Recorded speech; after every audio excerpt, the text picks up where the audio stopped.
vamos a iniciar hoy, domingo 22 de octubre del 2023, un poquito más de las 10 de la mañana. Entonces la serie es ¿cómo sé que he creído? ¿Cómo puedo yo saber que soy verdadero hijo de Dios? Vamos a ver la 10ª parte. Repito, el subtítulo es practicando la justicia. ¿Cómo lo podré saber también? Si yo practico la justicia, no de manera perfecta, no de manera suprema, pero sí hay un anhelo, un deseo por practicar la justicia. ¿Cuál justicia?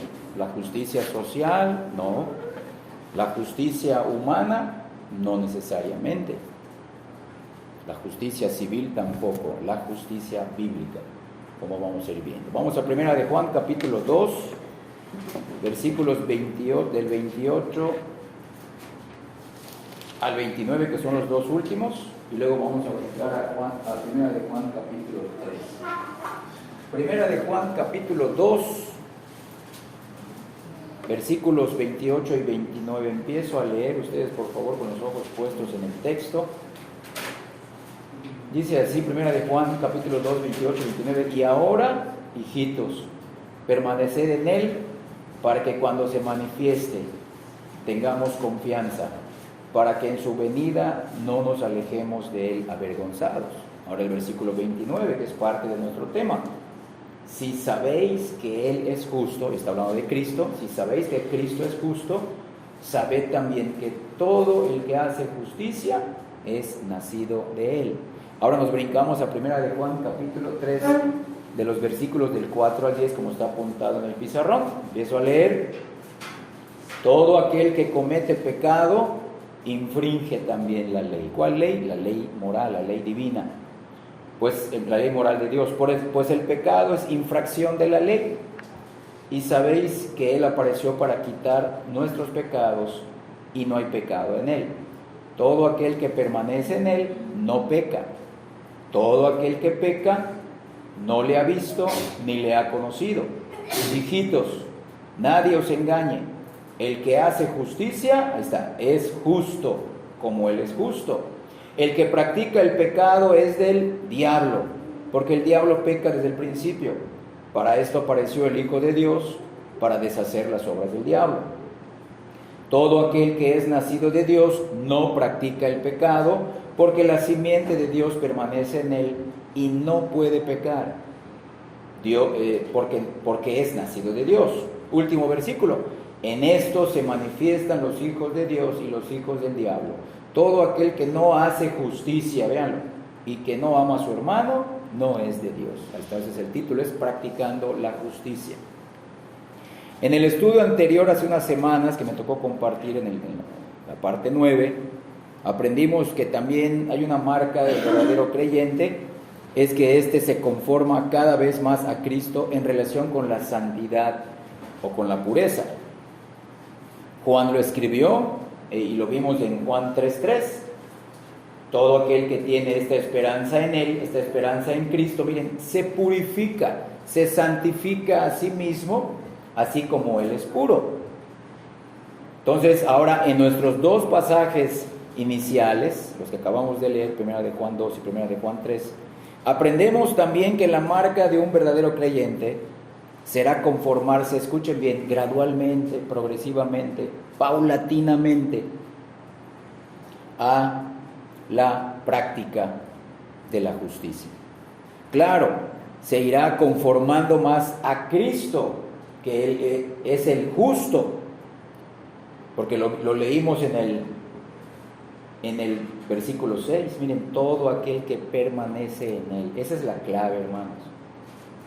La clave para practicar la justicia, como vimos en el estudio pasado, para purificarnos a nosotros, no solamente es memorizarnos algunos mandamientos bíblicos y tratar de practicarlos, sino es permanecer en Cristo. Permanecer en Cristo, estar con Él, adherirme a Él, buscarlo a Él, conocerlo mejor a Él, como lo que estamos haciendo en esta mañana. Tratamos de conocerlo más a Él al escuchar la palabra y queremos adorarlo mejor a Él. Entonces, repito, en estos dos pasajes iniciales aprendemos que la marca de un verdadero creyente será conformarse a Cristo en relación con la práctica de la justicia. Es decir, el creyente se purifica a sí mismo como Cristo es puro, vimos en el estudio pasado. Y ahora estamos empezando a ver que el creyente practica la justicia, así como Cristo es justo. Lo leímos en el capítulo 2, versículo 29 de la primera carta de Juan.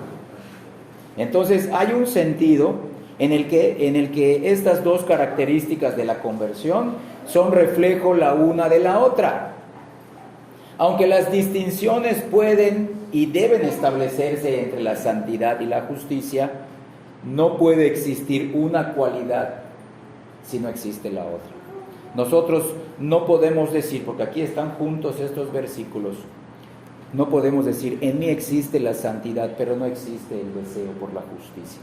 No existe una sin la otra en la misma persona. Claro, no todos los creyentes verdaderos nacidos de nuevo tenemos el mismo grado de santidad. No todos los creyentes verdaderos tenemos el mismo grado de justicia, pero tenemos el anhelo y queremos hacerlo y lo ponemos en práctica en la medida que vamos permaneciendo en Cristo. Permaneciendo en Cristo, estando unidos a Él. Es decir, una persona que está marcada por una de ellas, o sea, por la santidad, por ejemplo, estará igualmente marcada por la otra, por la justicia, que es lo que estamos viendo, practicando la justicia. Ya que en la medida que nos purificamos o nos santificamos a nosotros mismos, también creceremos en la práctica de la justicia. ¿Por qué? Porque ambas, como todas las características, las otras 8 características que hemos visto, estamos mencionando la 9 y la 10, la pureza y ahorita la práctica de la justicia, se desarrollan unidos a Cristo, se desarrollan en conformidad, permaneciendo en Cristo. En otro sentido, escuchen bien, el término justicia brinda claridad a lo que significa ser puro y santo. Esto nos confirma que la verdadera santidad o pureza moral no se valida por un sentimiento o algún estado espiritual místico o estático, sino que la verdadera santidad y la pureza se percibe, se mira, se confirma por la práctica de la justicia. Y esa práctica debe de ser cotidiana, no solamente los domingos, debe de ser parte de nuestra vida durante toda la semana. Vamos a ver nuestra primera palabra que escribimos en el pizarrón. La palabra justicia se traduce de la palabra griega dikaiosune, ahí está escrito, que denota el estado de algo o el estado de alguien que es ya recto delante de Dios o ya es aprobado por Dios. Eso significa la justicia. Entonces, hay dos tipos de ver la justicia para nosotros los creyentes. En nosotros los creyentes tenemos una doble realidad en cuanto a la justicia delante de Dios. Nosotros tenemos una justicia posicional, como voy a explicar ahorita, legal, forense, judicial, por la fe en Cristo.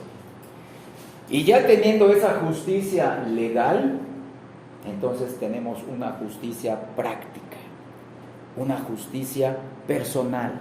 Repito, cuando esta palabra justicia se usa en relación con la justicia posicional del creyente, se refiere a su posición legal, forense y correcta delante de Dios por la fe en la persona y en la obra de Cristo. Nosotros somos completamente justificados y en ese sentido todos somos justos de manera legal ante Dios. El nuevo creyente como el creyente antiguo y muy usado como el apóstol Pablo. Esa justicia posicional es igual en todos. ¿Dónde viene la diferencia? ¿Dónde viene la diferencia en cada uno de nosotros?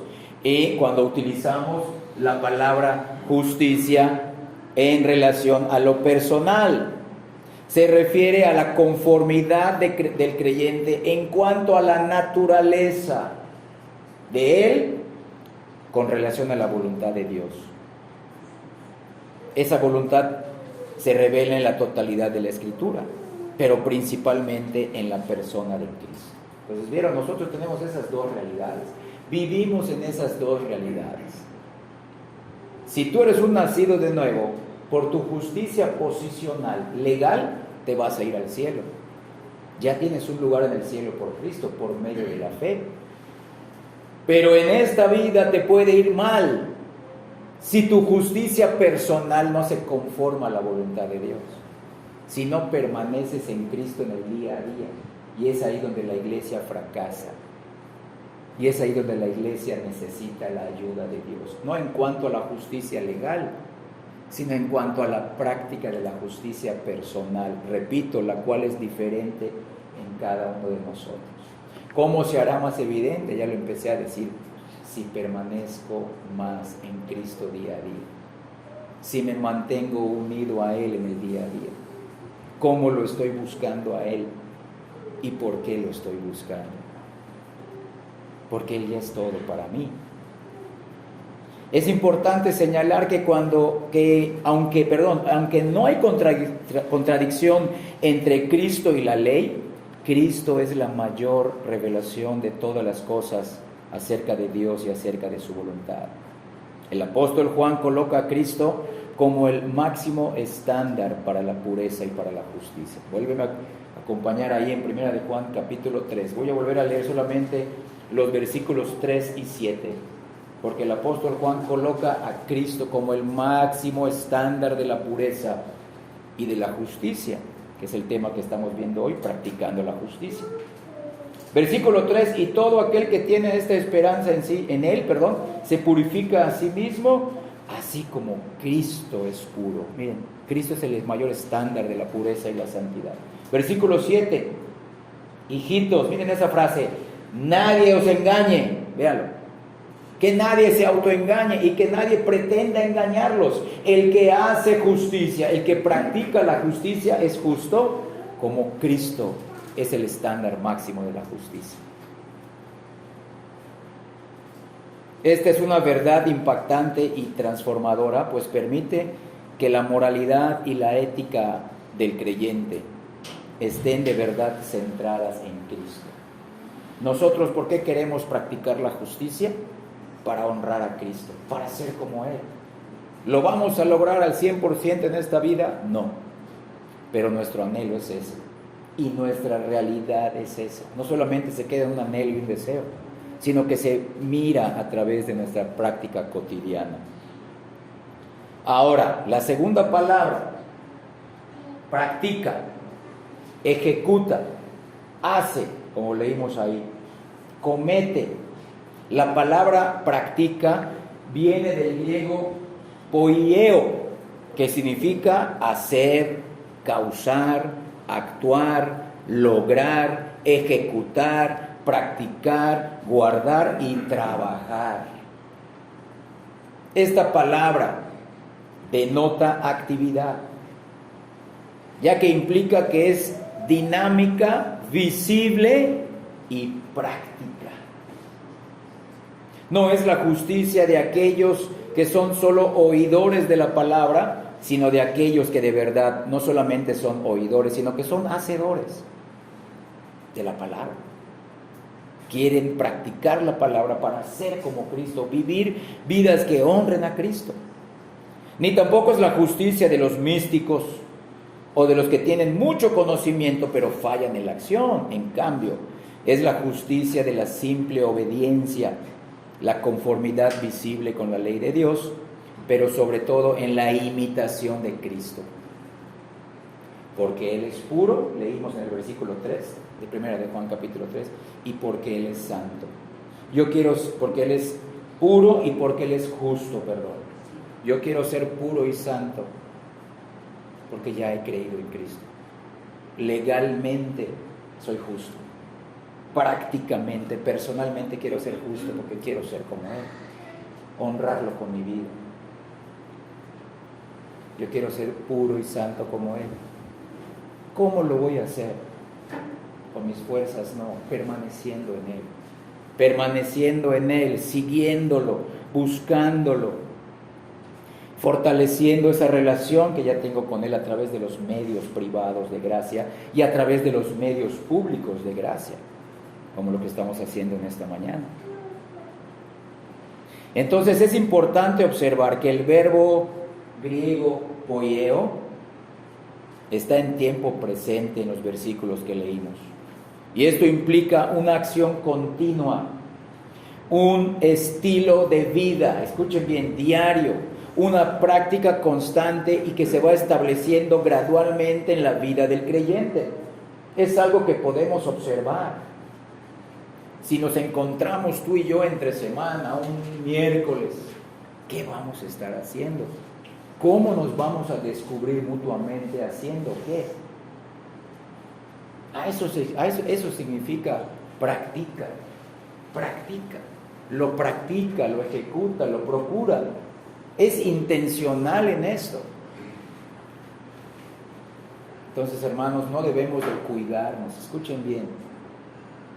No debemos de cuidar nuestras vidas entre semana, porque quizá me va a venir a visitar el pastor, quizá me caiga de sorpresa un hermano, no, porque yo estoy unido a Cristo, porque me le debo a Él, porque el Señor me está viendo, Él merece mi mejor esfuerzo, Él merece que yo me siga esforzando a ser más puro y a practicar la justicia, porque Él es justo, es porque el Señor es el digno de que yo me esfuerce, porque Él ya me ha dado todo en la cruz. Aunque la vida cristiana incluye grandes luchas con el pecado, y escucha bien, también incluye fracasos morales recurrentes. Podemos fracasar en nuestra justicia práctica, pero no vamos a fracasar en nuestra justicia posicional. Es verdad que nuestra vida cristiana, si tú analizas qué pasó de lunes a hoy, es una realidad. Incluye grandes luchas con el pecado, incluye fracasos recurrentes morales. Pero la vida cristiana estará marcada por un esfuerzo, escuchen bien, por un esfuerzo por conformarse a la voluntad de Dios, por un esfuerzo por el crecimiento en la sumisión a esa voluntad de Dios y por un mayor quebrantamiento personal cuando nosotros desobedecemos esa voluntad de Dios. Esa es la vida del creyente verdadero. Y eso crece de manera gradual, estando con Cristo, permaneciendo con Cristo. Vamos a nuestro primer punto. Luego vamos a ver estas dos palabras que están en estos dos puntos. Nuestro primer punto, vamos a ver que esto es una advertencia muy necesaria del apóstol Juan. Entonces no debería de sorprendernos que la obediencia práctica, la obediencia visible, es una evidencia, es una prueba de la conversión. Esto no es algo solamente de los domingos durante el culto. Esto no solamente es algo que lo hacemos cuando hay creyentes cerca o cuando el pastor viene o cuando se está acercando la hora del culto. Ahora sí voy a obedecer. No, esto es una obediencia que poco a poco va infiltrándose por la gracia de Dios, por el poder de Dios en cada detalle y aspecto de nuestra vida. Es algo gradual, hermanos. Esto no se logra de la noche a la mañana y, como lo hemos mencionado, no se logra con fórmulas mágicas. Esto se logra con una buena doctrina, pero con nuestra práctica cotidiana, involucrándonos activamente, intencionalmente, esforzándonos en nuestra santificación, ayudándonos, motivándonos, exhortándonos en nuestra santificación, en nuestra justicia personal, en nuestra justicia práctica, que es el tema de esta mañana. En 1 de Juan 2:29 leímos que todo aquel que practica la justicia, que todo aquel que ajusta su vida y sus hechos al estándar de la ley de Dios, el que se ajusta a vivir como Cristo vivió, ese es nacido de Dios. Y además todo el Nuevo Testamento demuestra que la salvación por la gracia mediante la fe se pone de manifiesto por las obras del creyente. La salvación por la gracia mediante la fe se hace evidente por nuestro estilo de vida. Que nuestra justificación legal se demuestra por nuestra santificación progresiva, o como lo estamos diciendo, la justificación personal y práctica. Que la justicia posicional, legal ante Dios, que ya tenemos por la fe en Cristo, se valida por la justicia diaria que tú y yo practicamos. Que la confesión verbal que se hace sobre Cristo como nuestro Señor se prueba mediante la obediencia práctica. Que si alguno está en Cristo, nueva criatura es verdad, pero también dice el versículo, para quien lo viejo ha pasado y ahora ya todo es nuevo, y se va viendo en su vida que todo Dios lo está haciendo nuevo, su mente, sus emociones y su voluntad. El verdadero creyente no solo ha rendido su mente y sus emociones a Cristo, sino que ha rendido su voluntad. Todo sucede. A pesar de que estas declaraciones son totalmente bíblicas y las sostienen además hombres prominentes dentro del cristianismo, y aún son sostenidas en las confesiones de fe de la historia de la Iglesia, han sido casi olvidadas entre los modernos evangélicos. Hoy en día, insinuar que la salvación debe de tener pruebas prácticas, que es lo que estamos diciendo, o que aquellos que se han entregado al mundo diciendo que son creyentes, pero de verdad no son convertidos, ocasiona una gran ofensa y resulta en un duro reproche por parte de la mayoría de la comunidad evangélica. Pero las advertencias son claras, hermanos. Todos aquellos que no hacen esto no son nacidos de Dios. Todos los que no practican esto, no practican la pureza, la justicia, no son de Dios. Podrán ser personas con una buena moralidad, una buena ética mundana. Por eso les dije al principio, no es seguir la justicia mundana, ni social, ni personal. Es seguir la justicia bíblica, y esa justicia bíblica, su máximo ejemplo es Cristo. Es Cristo, lo hemos dicho, el cristianismo se trata de conocer y seguir a una persona, no de seguir leyes, no de seguir principios, no solamente es saber algo acerca de Cristo, es conocerlo a Él. Y todo aquel que no hace esto, hermanos, de verdad, que no lo hace de lunes a domingo, escuchen bien, por favor, es lo que dice el apóstol Juan, no es nacido de Dios. Por eso yo puedo saber a través de esta evidencia si en realidad he creído o sigo autoengañado, como dice el versículo 7 de 1 de Juan 3. Que nadie se engañe. Cabe señalar que no estamos leyendo las palabras, en esta primera carta de Juan, no estamos leyendo las palabras de un hombre legalista, lleno de amargura y reproche. El anciano Juan, el discípulo amado de Cristo, se dirigió a sus lectores como sus hijos, con un doble propósito. Les decía, hijitos míos, con un doble propósito. Primero, comunicar su amor paternal por ellos como un apóstol y un pastor del rebaño de Cristo. Y segundo, recordarles que como niños pequeños, ellos eran propensos al engaño y eran propensos a ser arrastrados por todos lados de todo viento de doctrina, como también lo menciona el apóstol Pablo en Efesios 4, capítulo 14. Y aunque ya estamos seguros en Cristo, ¿dónde falla la iglesia? Se los dije. La iglesia no falla, el creyente verdadero no falla en su justicia posicional. Tú has creído en Cristo verdaderamente, gloria a Dios. Eres justo, declarado justo ante Dios. ¿Dónde viene la falla? En nuestra justicia personal, en nuestra práctica diaria, en nuestra conformidad a Cristo de esa justicia, en nuestra justicia personal, práctica, no en la posicional. Y esto sucede en todas las iglesias verdaderas. Y es ahí donde unos no crecen igual que otros, o crecen más lentos, o se estancan. Son creyentes verdaderos, han descansado en Cristo, gloria a Dios, han nacido de nuevo, ¿Dónde viene el error? No practican la justicia, no permanecen en Cristo, no quieren pagar el precio del discipulado, no quieren ser semejantes a Cristo. Porque todo esto requiere que necesitamos dejar cosas que nos impiden permanecer en Cristo, para que seamos más como Él. Tendremos que sacrificar cosas que nos gustan, pero por estar con Cristo. Y es donde falla la mayoría de los creyentes verdaderos.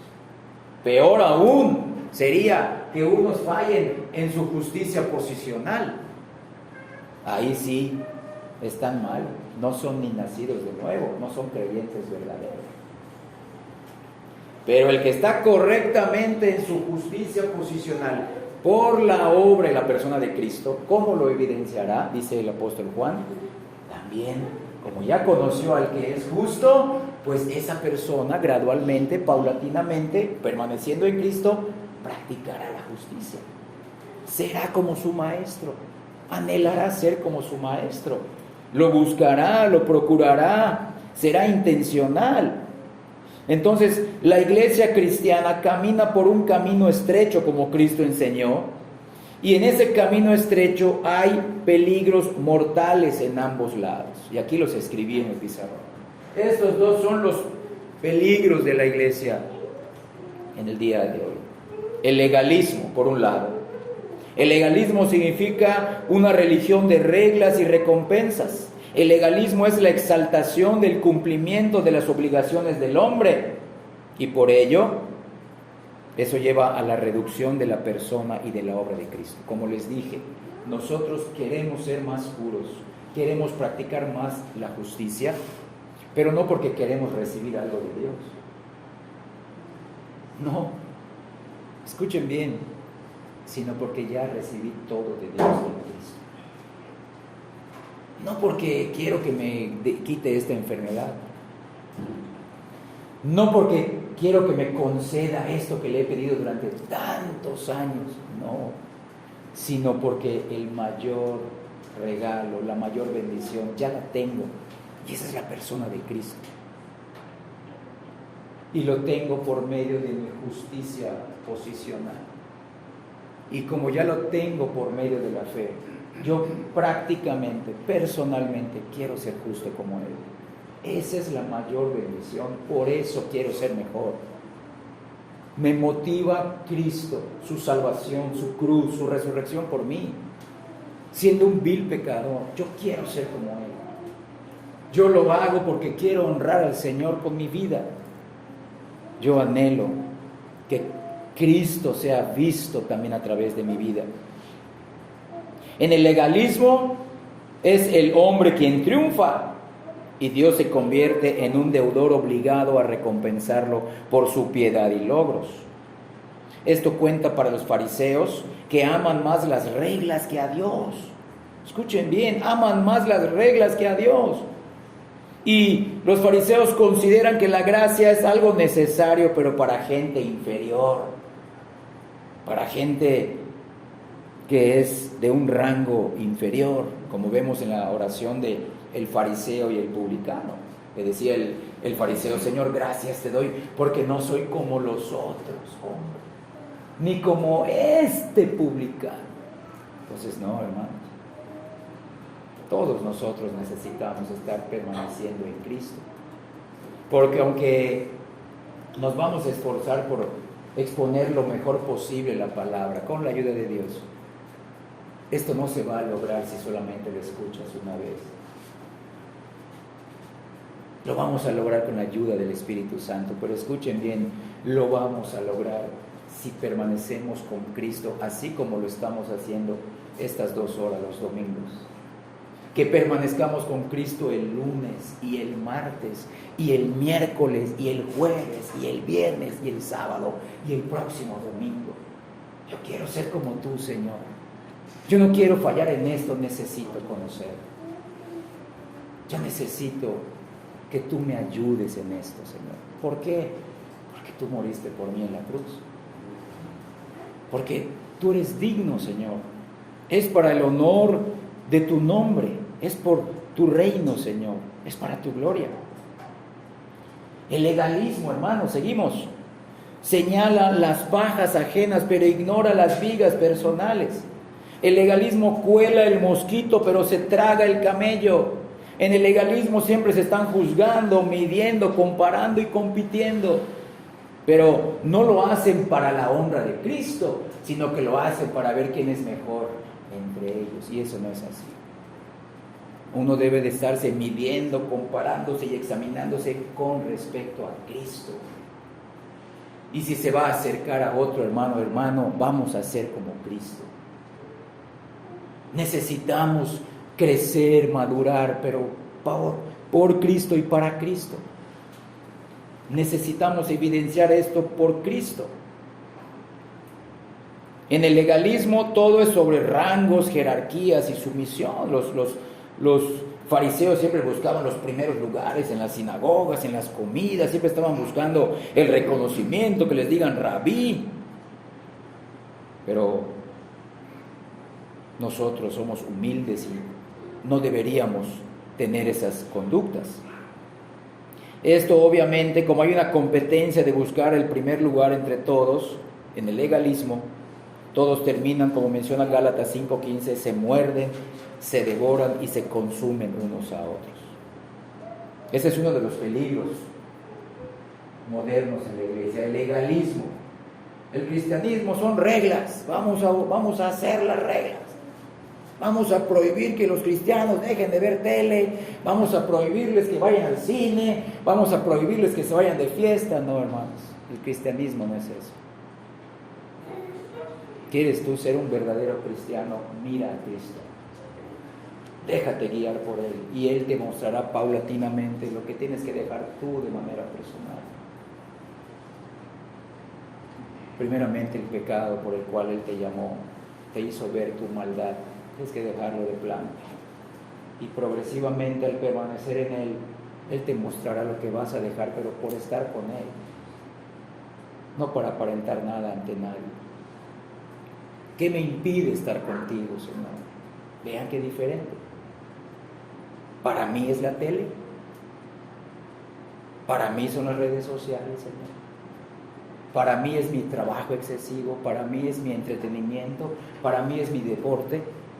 Yo, ¿qué tengo que dejar para estar más contigo y ser como tú? Y ya cada uno se examina, hermanos.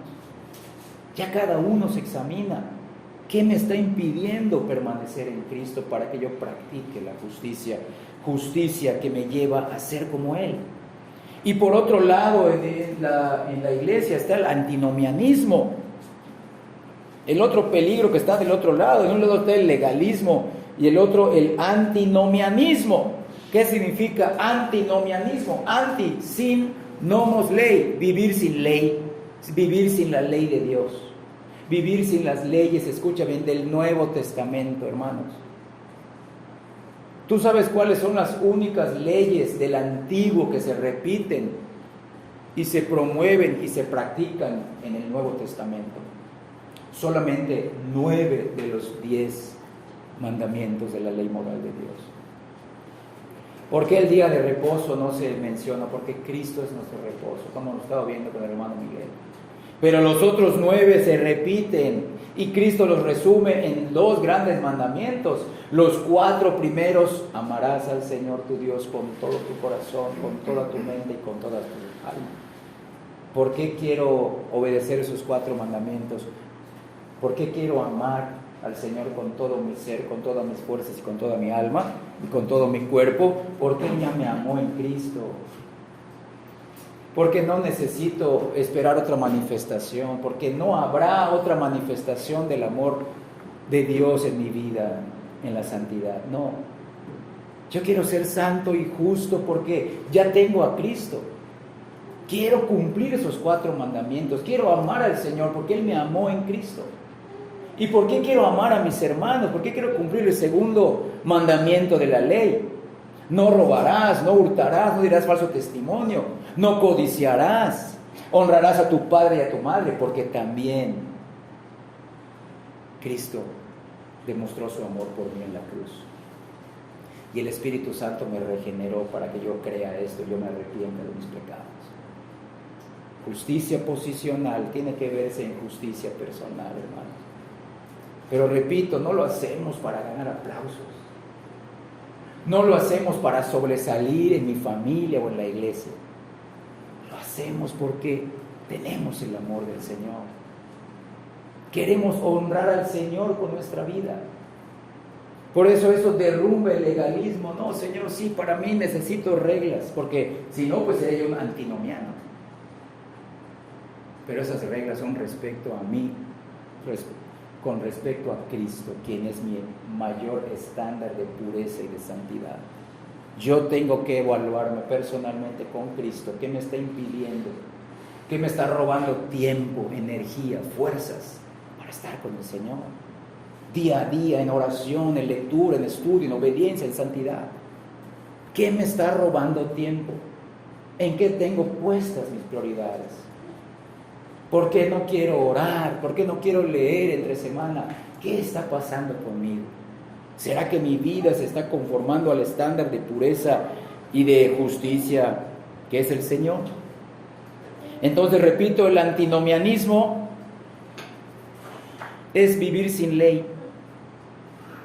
El antinomianismo es la doctrina que afirma que la gracia de Dios libera al cristiano de las restricciones morales de la ley.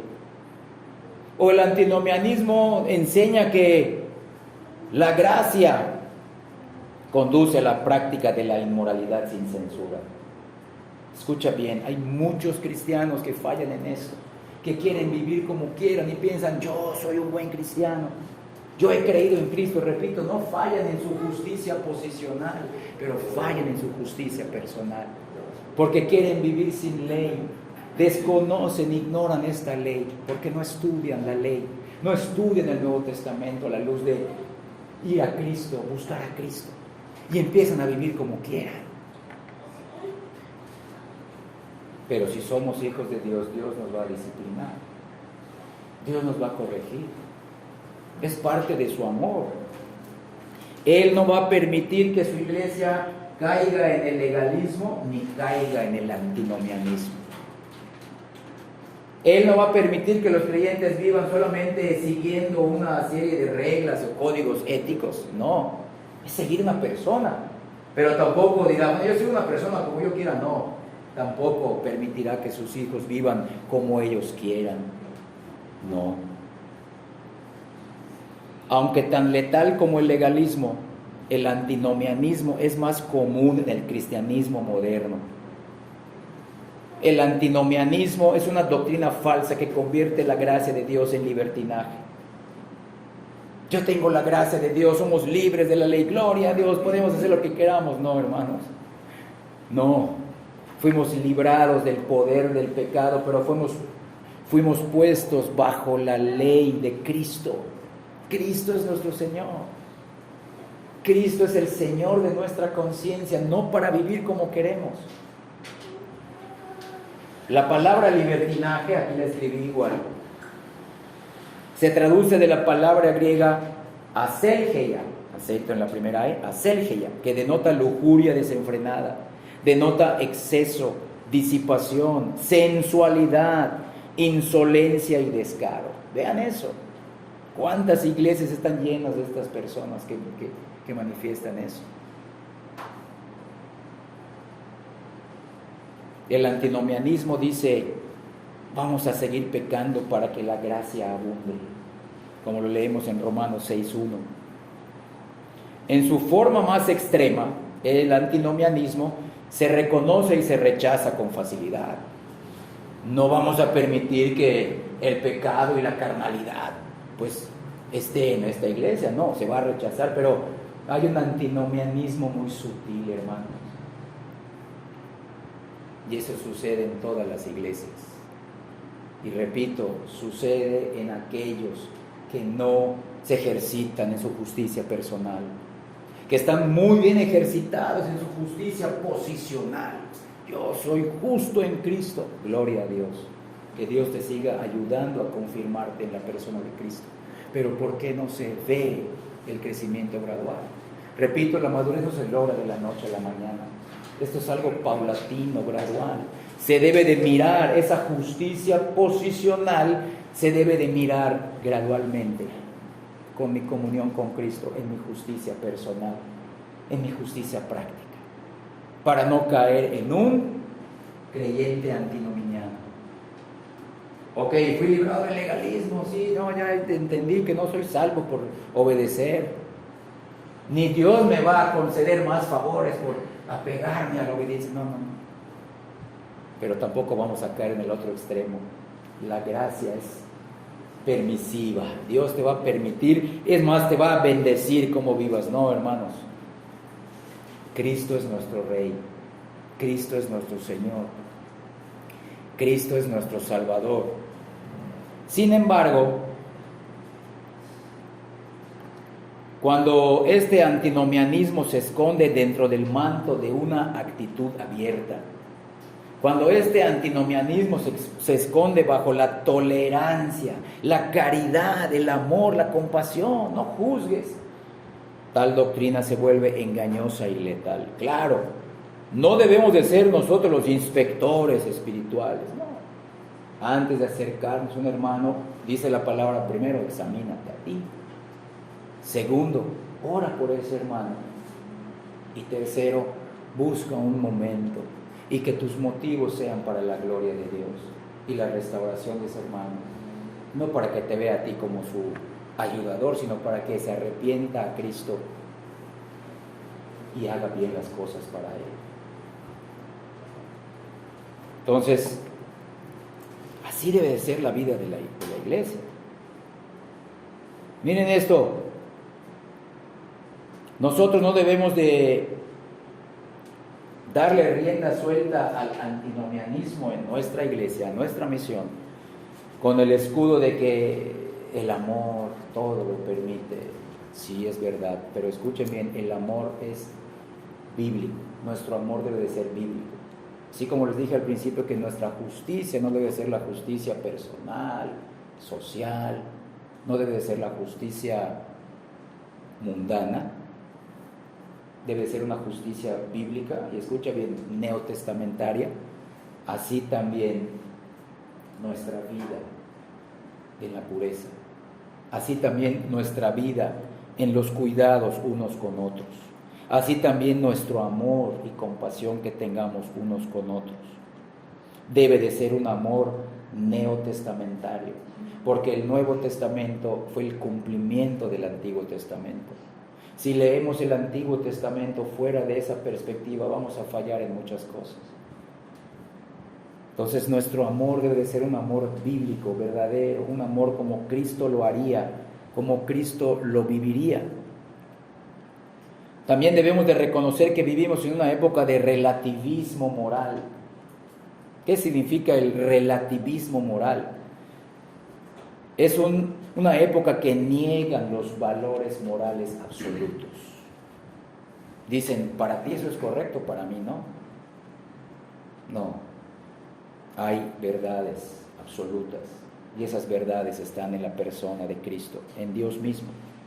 Y este mismo mal del relativismo subjetivo, el relativismo moral, ha entrado a la iglesia y las consecuencias han sido devastadoras. Este mal ha derribado el estándar de justicia de la ley de Dios, ha negado que hay una manera particular cristiana de vivir, repito, ha negado que hay una manera particular cristiana de vivir. Y este mal ha hecho imposible definir el camino angosto. Por eso muchos de nosotros vemos como sospechosa cualquier predicación que coloque sobre nosotros una verdad absoluta moral. En el momento en que una ley o verdad es impuesta sobre nuestras conciencias, condenamos al predicador como legalista y su enseñanza como esclavitud. Puesto que hemos llegado a estar convencidos, escuchen bien esto, de que la verdad sobre nuestra conducta no puede ser conocida, nos inclinamos por la autonomía, en la que cada persona hace lo que a sus ojos le parece mejor. Y nosotros, hermanos, hasta el día de hoy, necesitamos seguir conociendo a Cristo para que no sigamos viviendo según nos parece mejor. Que nuestro cristianismo el día de hoy y a partir de hoy no sea el mismo que tuvimos ayer. Puede ser mejor. Escucha bien, debe ser mejor. Para la gloria y para la honra de Cristo. Que tú no seas el mismo al salir de esta puerta. Que tú desees ser mejor para Cristo. Que tú desees practicar la justicia. Pero no para mirarte a ti, sino practico la justicia.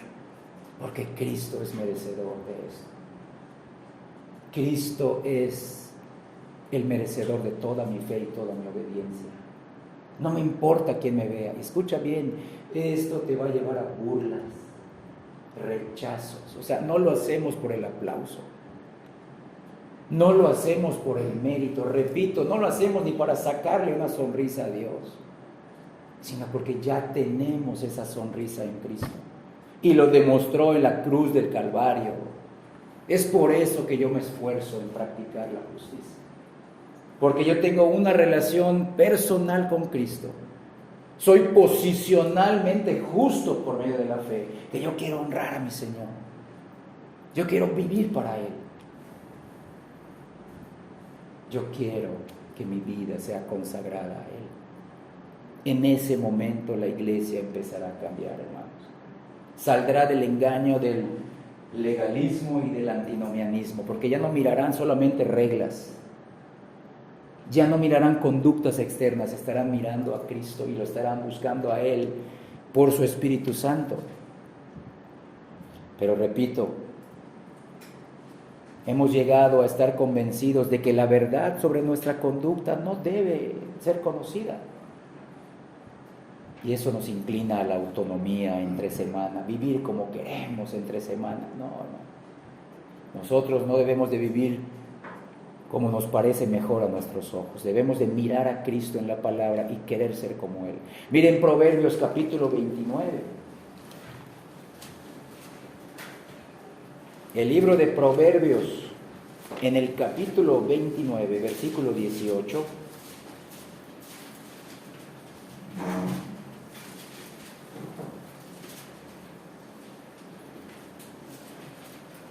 Proverbios 29, 18, empiezo a leer, ustedes por favor con los ojos puestos en el texto. Sin profecía el pueblo se desenfrena, ahí está, antinomianismo. Mas el que guarda la ley es bienaventurado. Véanlo, hermanos. Pero repito, aquí se enseña de manera general, para todos, hasta para el predicador. Hasta el mismo que predica se pone ese estándar. Ahora, de manera personal, tú y yo debemos examinar nuestra justicia práctica. Y ahí Dios nos irá mostrando, de acuerdo a nuestro contexto, a nuestro grado de madurez, a nuestro tamaño de la fe, qué necesitamos dejar y qué necesitamos hacer para practicar la justicia, para la gloria de Dios. Y en ese sentido seremos mejores creyentes para Él. Y nos vamos a motivar unos a otros. Ya no nos vamos a juzgar. Que sí nos podríamos señalar nuestros pecados, errores, defectos, pero nos vamos a motivar. Mira, hermano, vamos a hacerlo por el Señor. Vamos a darle gloria a Él. Vamos a esforzarnos entre semana. Vamos a sacrificar algo esta semana y la próxima otra cosa. Y así gradualmente sacrificar cosas que nos quitan la comunión con el Señor. Cosas que nos están robando el tiempo para estar con Él. Entonces, donde no hay revelación, donde no hay profecía, donde no hay visión bíblica de la ley de Cristo, la gente se descontrola y perece. La gente vive como quiere entre semana. También no podemos negar que vivimos en una época de humanismo e individualismo, donde el hombre es el centro de la iglesia, es el centro del universo, es el centro del mundo. Y además no solamente es el centro, el hombre es el fin de todas las cosas. Y vivimos en una época donde el individuo demanda autonomía ilimitada para poder expresarse sin ninguna clase de censuras. Dice, el que me censura le falta amor, no es tolerante. No, hermanos. Muchos piensan que no hay un estándar divino para obedecer ni para ver. Por tal motivo, muchos se quedan en las opiniones de otros, buscando las verdades que otros pueden ofrecer y no buscan la verdad que está en Cristo, en su palabra. Por lo tanto, si un hombre censura a otro, puede ser rechazado ese hombre como arrogante e ignorante, que solo busca exaltar sus opiniones sobre los demás. Puesto que ya no creemos que lo que Dios ha dicho puede discernirse y aplicarse específicamente, podemos ahora justificar hacer caso omiso a la exposición más precisa de la Escritura y denunciar como un peligroso fanático a cualquier persona que diga, así dice el Señor. Ese es el individualismo que ha entrado a las iglesias. No nos damos cuenta que estamos en las mismas garras del maligno cada vez que pronunciamos su frase favorita desde Génesis 3. ¿Con que Dios les ha dicho esto? No, tú puedes vivir como quieras. Tú estás caminando al cielo, tú puedes vivir como quieras. ¿Con que Dios te ha dicho esto? No, tú puedes tomar del fruto prohibido y entenderás el bien y el mal. No, hermanos. Necesitamos mirar que nuestra vida, sí, no perdemos nuestra identidad en Cristo, pero necesitamos menguar para que Él crezca. Y eso implica, se los he repetido en esta serie, como sé que he creído, implica sacrificios, lágrimas, sufrimientos, valles oscuros, soledades, y ahí es donde falla la mayoría de la iglesia. Yo te podría preguntar y no me contestes, ¿hoy para qué viniste a la iglesia? ¿Para salir motivado? ¿Para qué? Practicar la justicia, ojalá sea un buen motivo. Y no solamente practicar la justicia, quiero ser un hombre que practica la justicia como mi Señor, que es justo. Porque Él ya me ha dado todo en la cruz del Calvario. También vivimos en una época, hermanos, de romanticismo torcido. ¿Qué significa esto? Donde la piedad ha sido redefinida como una actitud abierta a todo, y la tolerancia es la manifestación suprema del amor. Cualquier forma de reprensión se considera el mayor acto de inmoralidad. Si alguien dice estoy equivocado, se toma como autodestructivo. Y si alguien dice estás equivocado, se toma como algo criminal y falto de amor. Por eso los pastores verdaderos han sido removidos de las iglesias y los motivadores espirituales son levantados en su lugar. La enseñanza bíblica, la reprensión, la corrección, la instrucción en justicia son intercambiadas por principios motivacionales que llevan a la realización personal de sueños y metas y anhelos de este mundo. ¿Por qué busco instrucción? ¿Por qué busco hoy que mi mente sea nutrida, mis emociones sean tocadas?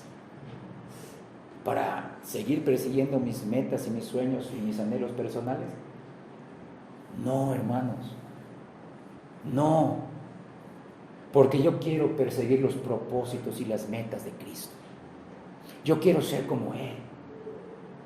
Yo quiero también ser parte de que su reino avance, de que su iglesia sea edificada. Es por eso que quiero instrucción dominical, buena, sólida. Quiero seguir creciendo en mi justicia posicional, estar firme en Cristo, en lo que Él hizo. Pero quiero también ser un instrumento útil en las manos de mi Señor para llevar a cabo sus propósitos, su voluntad, sus sueños. Esos se van a cumplir nada más, hermanos. Esos propósitos se están cumpliendo en tu vida y contra esos estás chocando. Contra esos estás batallando en tu justicia personal. Porque queremos seguir haciendo lo que queremos pensando que está bien y Dios no nos está permitiendo. Nos está haciendo un favor. Porque hemos cambiado el rumbo, ya no estamos siguiendo a Cristo, empezamos a seguir nuestra propia meta personal en este mundo. Y ahí es donde Dios nos va a frustrar y nos va a desanimar y nos va a afligir para nuestro bien. Porque toda la salud que queremos, todos los años de vida que anhelamos, que sean para Él. no para nosotros. Que todas las capacidades, el valor, que todo el pecado que yo quiero vencer en mi vida no sean para mis metas y mis sueños, que sean para perseguirlo a Él y sus propósitos para mí y para el mundo y en su reino de los cielos y la iglesia en la cual yo soy parte por la regeneración y la fe en Cristo. Yo quiero ser una persona exitosa, Señor. Yo quiero ser una persona que si tú quieres darme una oportunidad de tener dinero, pero es para ti, Señor. Ese éxito es para ti. Yo quiero ser una persona que influya a otros, pero para que te conozcan, para predicarles el Evangelio.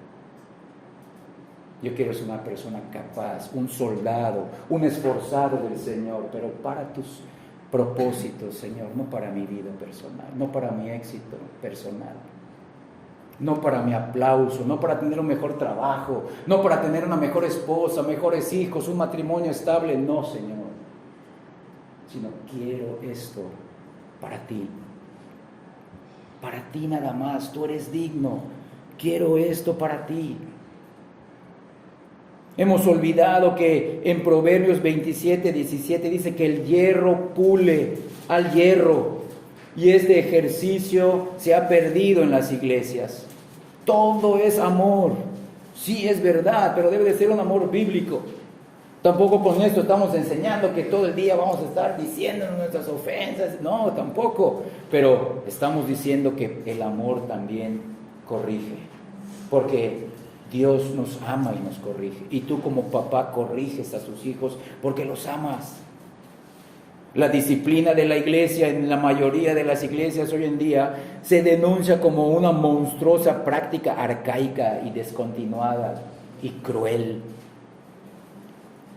Y parece que nuestro amor se ha vuelto tan refinado y tan elevado que ya no podemos soportar los mandamientos antiguos de Cristo.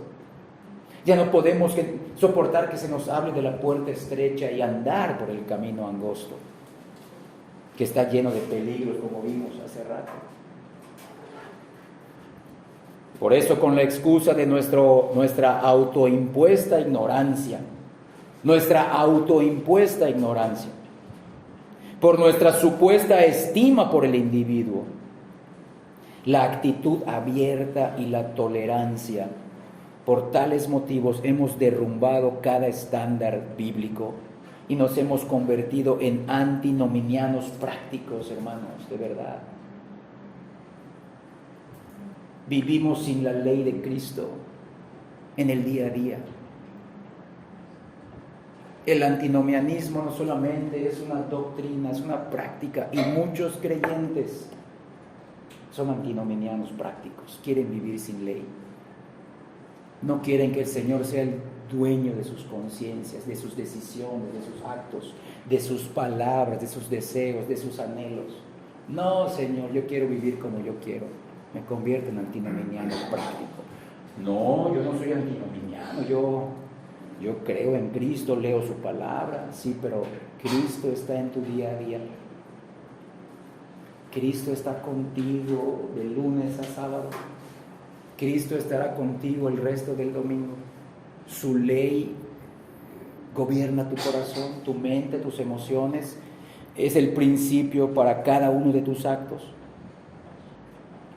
Muchos cristianos son antinominianos prácticos, gente sin ley, gente sin sabiduría y gente sin principios bíblicos. Muchos creyentes viven en el mundo y se parecen al mundo. Repito, no fallan en cuanto a su justicia legal, fallan en cuanto a su justicia personal. No son como Cristo en la práctica. Y es lo que el apóstol Juan nos advierte en nuestros versículos iniciales. Muchos ignoran o entierran cada indicador, cada instrucción bíblica que pretende dirigir por el camino estrecho.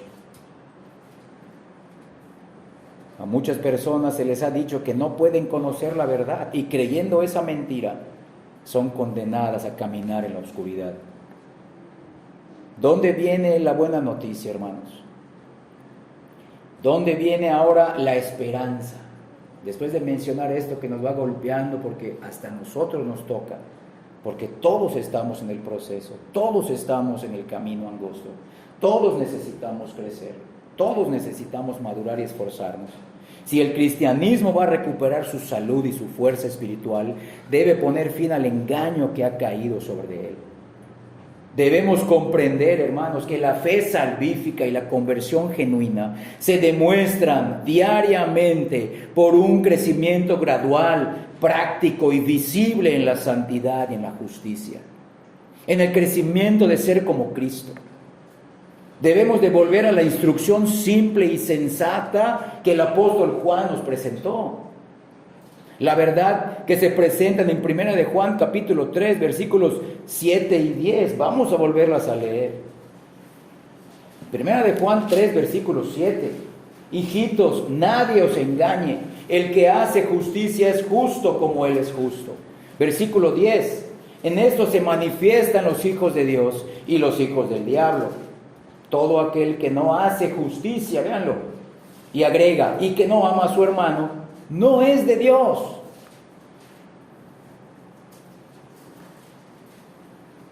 Entonces, esta verdad se confiesa, y son verdades que también Cristo menciona, y los vemos en sus 4 evangelios.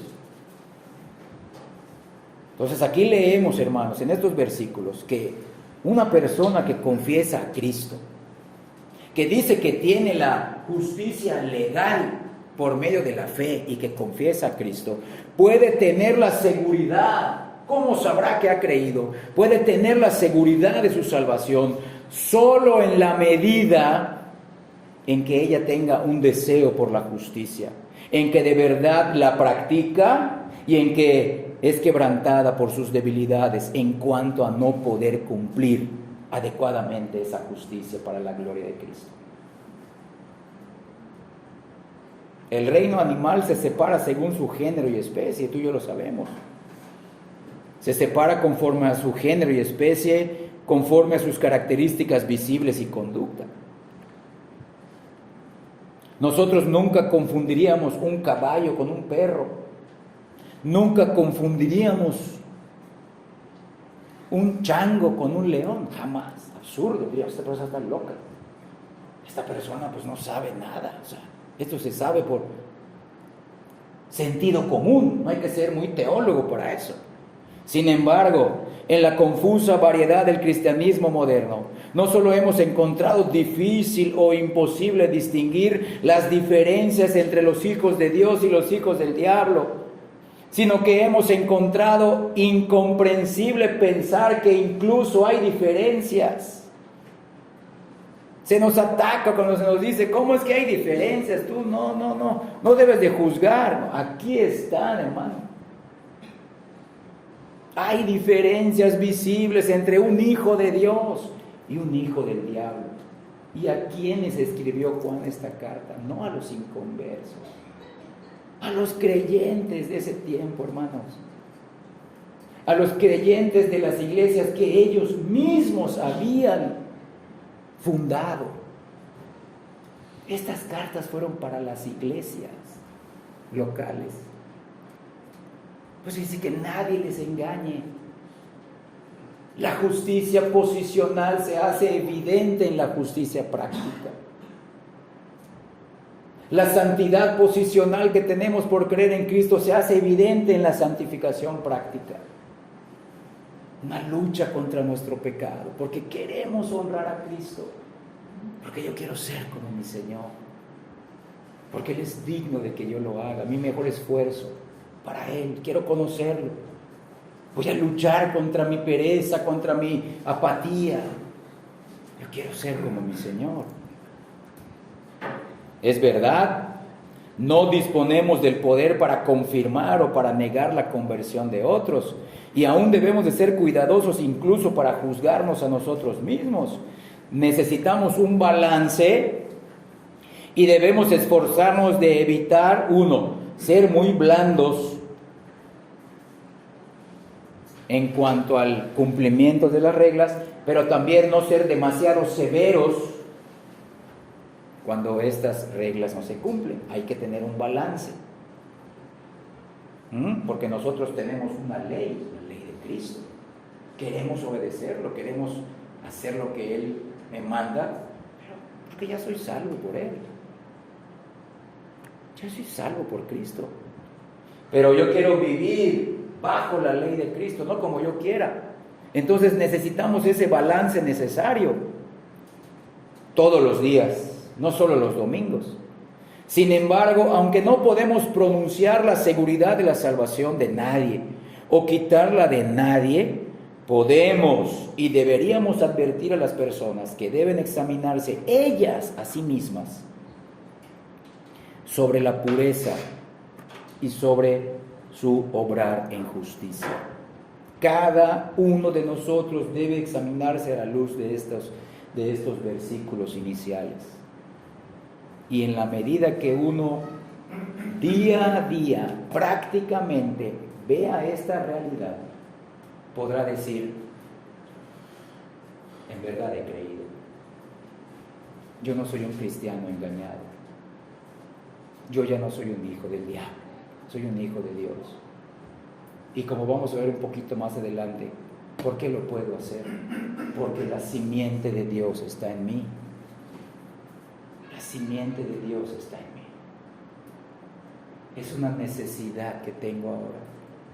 Es una nueva inclinación que brotó de la mano poderosa de Dios en mí. O sea, en mi corazón, al darme un corazón nuevo. Si teniendo en cuenta la Escritura, las personas se encuentran a sí mismas apáticas, perezosas, indiferentes hacia la justicia, y además que son practicantes del pecado sin remordimientos ni mejoría, se ve que son impías, inmorales, mundanas, deberíamos advertirles: simplemente estas son características de los hijos del diablo. Estas son características de los hipócritas y de los inconversos. Y deberíamos decirle: mira, tú debes de ser una persona que busque al Señor mientras deba de ser hallada. Y debes de llamar al Señor mientras se encuentra cerca. Pero si teniendo en cuenta la Escritura,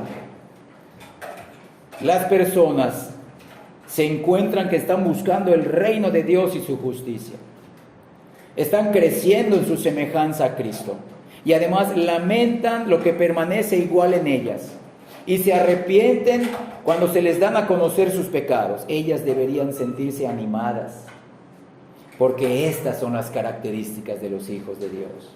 Estas son las que reconocen: yo tengo un compromiso con el Padre, porque ya envió a Cristo al mundo.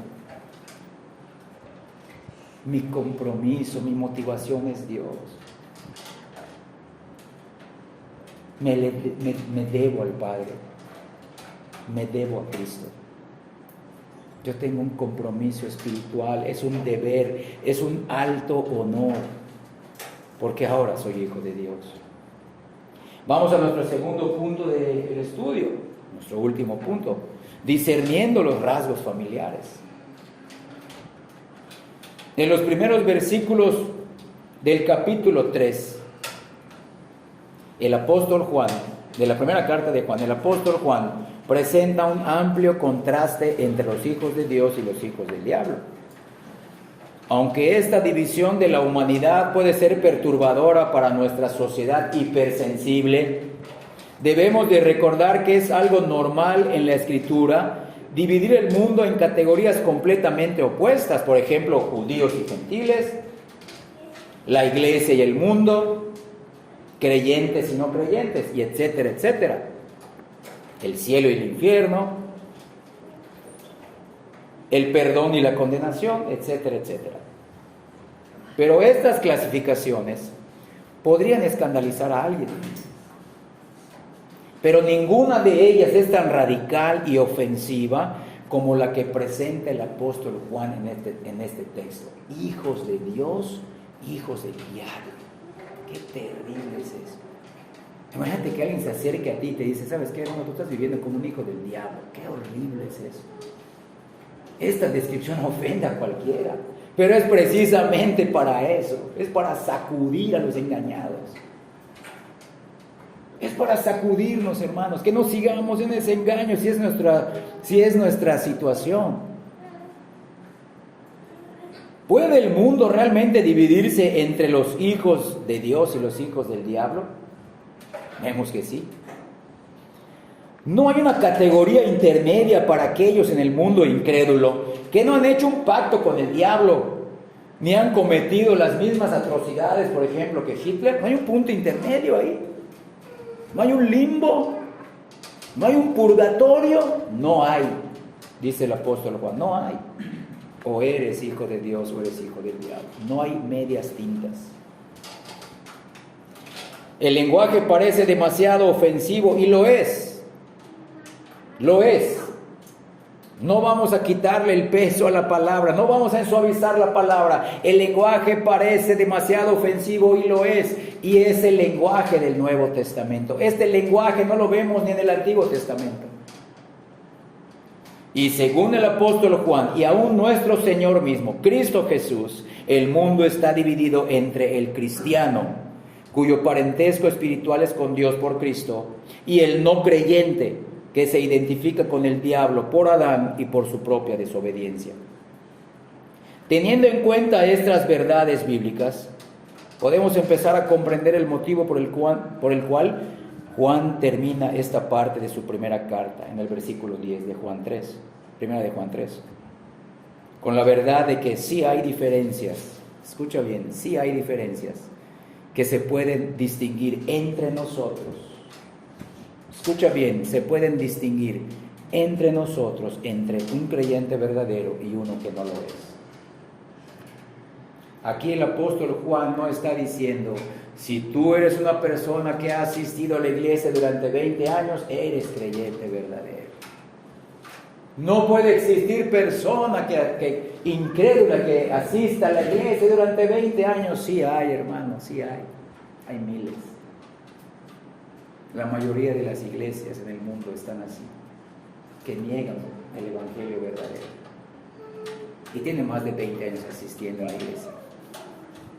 El apóstol Juan tampoco está diciendo, si tú eres un creyente que ya has sido bautizado y eres miembro de la iglesia, eres un hijo de Dios. Tampoco eso está diciendo.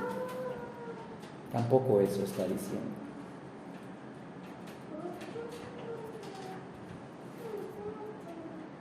Está diciendo una verdad. Hay diferencias que pueden distinguirse, escucha bien, y deben distinguirse en las iglesias verdaderas. Que nadie les engañe, dice el versículo 7. La confesión de fe, la confesión verbal de una persona puede y debe probarse. Que la seguridad de salvación no se basa solo en lo que una persona dice o siente, sino que se basa en las evidencias prácticas de una vida cambiada y una vida que continúa cambiando. La frase una vida cambiada y que continúa cambiando es importante porque muestra tanto el poder inicial de la regeneración como la obra continua de la santificación en la vida del creyente verdadero. Estas dos realidades deben mantenerse en tensión. En un sentido, el creyente ha cambiado totalmente de manera inicial a través de la regeneración. Pero en otro sentido, igualmente real, el creyente sigue cambiando, continúa cambiando por la obra progresiva de la santificación, una obra continua que será hasta la glorificación final de todos los creyentes en el cielo.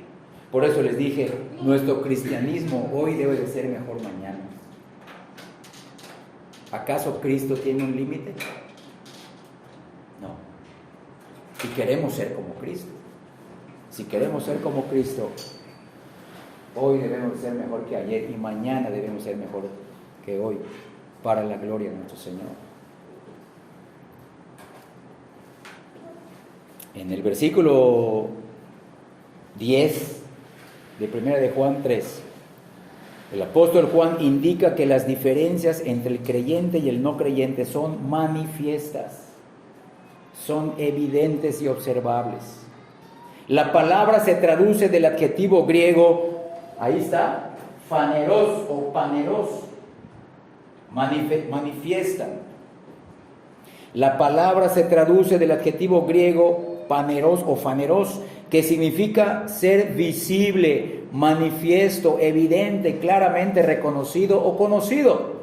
La evidencia, eso significa que la evidencia de nuestra conversión o la evidencia de nuestra falsa conversión no es un secreto misterioso e indiscernible, sino que se manifiesta por nuestra manera de vivir de lunes a domingo. No solo los domingos 2 horas. La manera de vivir de las personas manifiesta si es un hijo de Dios o es un hijo del diablo. Y esto nos pega a todos, hermanos. Pero si queremos crecer como iglesia, necesitamos examinarnos cómo estamos viviendo y practicando esta justicia. Las diferencias entre el creyente y el no creyente, entre el hijo de Dios y el hijo del diablo, son evidentes y escuchan bien. Según Juan, se reconocen fácilmente. ¿Qué hace una persona? ¿Qué piensa una persona? ¿Qué habla una persona? Nosotros no necesitamos conocer el corazón de una persona. Cristo nos dijo, mira sus frutos, mira su estilo de vida, mira cómo vive. No solamente dentro de la reunión de adoración, sino fuera de ella.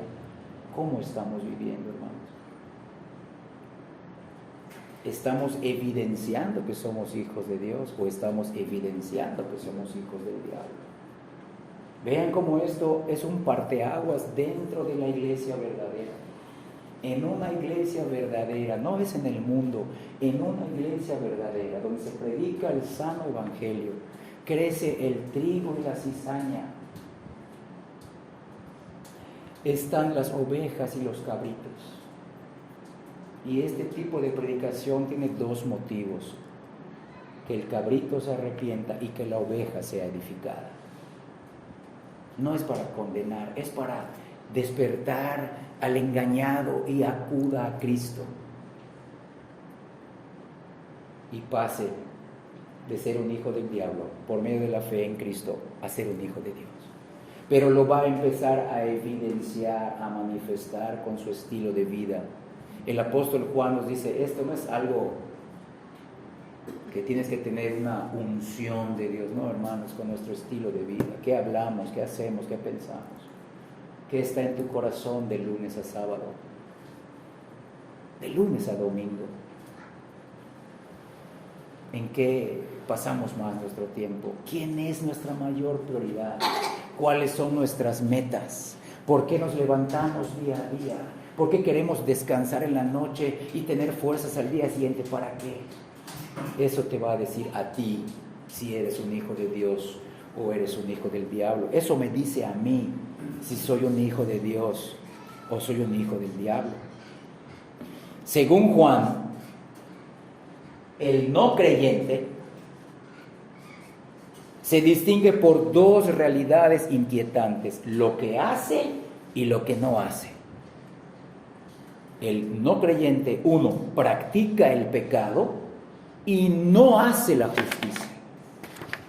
Véanlo. Practica lo malo y no hace lo bueno. Eso significa. Vive en el pecado y no quiere vivir en la justicia. Si bien estas 2 características se mencionan por separado, básicamente se refieren a lo mismo. Significa desobediencia, significa estar lejos de la voluntad de Dios y significa desviarse de su norma, ser un antinominiano. No solamente doctrinal, sino también práctico. Por eso el no creyente queda expuesto, manifiesto o evidenciado por su conducta negligente y apatía. Escuchen bien. Lo que a muchos les puede suceder entre semana, negligencia y apatía a la práctica de la justicia de Dios, como se revela en los mandamientos del Nuevo Testamento. y por su constante participación en las cosas que Dios ha prohibido claramente en su palabra. Queda demostrado que el no creyente está alineado con el diablo. ¿Cómo? En que participa en las obras de éste. Obras que Cristo, leímos, vino a destruir en la vida de los creyentes, y que además el no creyente practica los pecados por los que Cristo murió, pecados que Cristo quitó en la cruz. Pero el no creyente sigue viviendo en esos pecados, los sigue practicando y no tiene ningún remordimiento, ningún arrepentimiento. Escuchen bien, hermanos, aquí viene la parte dura. Para que una persona se alinee con el diablo, o para que una persona diga, yo soy hijo del diablo, no requiere que participe en algún culto de brujería o de satanismo, ni requiere que sea un gran pecador que abiertamente expresa su hostilidad hacia Dios y se entrega a toda forma de inmoralidad, como podríamos decir una prostituta, un homosexual, un LGBT. Hermanos, no necesariamente. Estamos diciendo que esas ya lo son. Pero aquí el apóstol Juan, nos enseña que esto puede suceder en el pueblo de Dios. Porque en realidad muchos que se identifican con el cristianismo y la fe evangélica son igualmente culpables. Aunque dicen pertenecer a Cristo, toda su vida, de lunes a domingo, demuestra que su lealtad a Cristo es falsa. No son leales a su Rey en su día a día.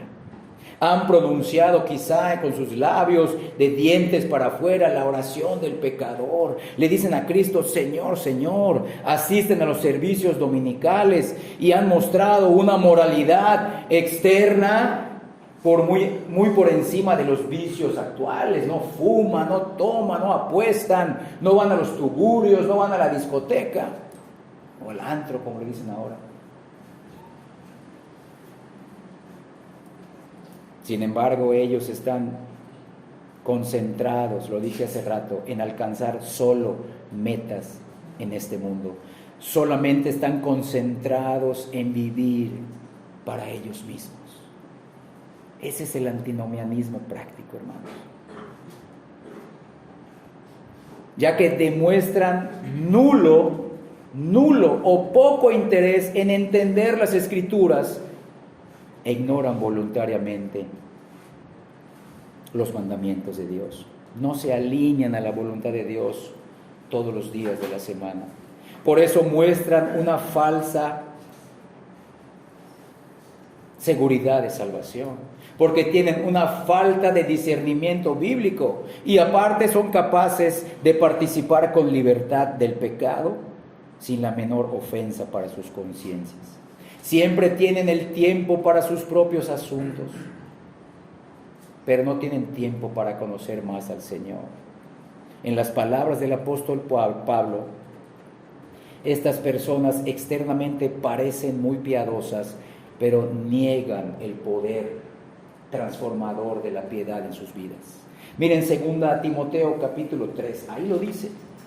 Segunda carta del apóstol Pablo a Timoteo en el capítulo 3, en el versículo 5. Voy a empezar a leer.